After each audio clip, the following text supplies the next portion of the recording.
Hey guys, Mac Jaffe here, welcome back to another video.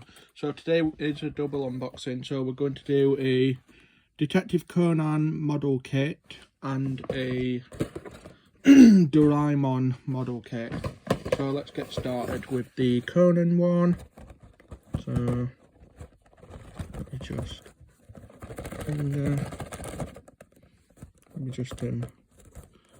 open it up. Yeah. And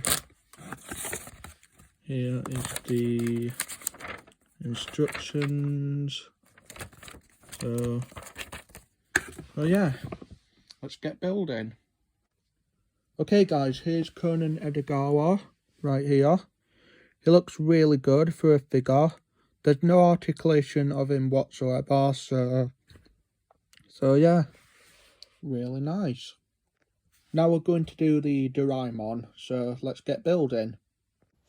Okay, so here is Doraemon, and he looks really good. I decided to choose these eyes because they were interchangeable ones.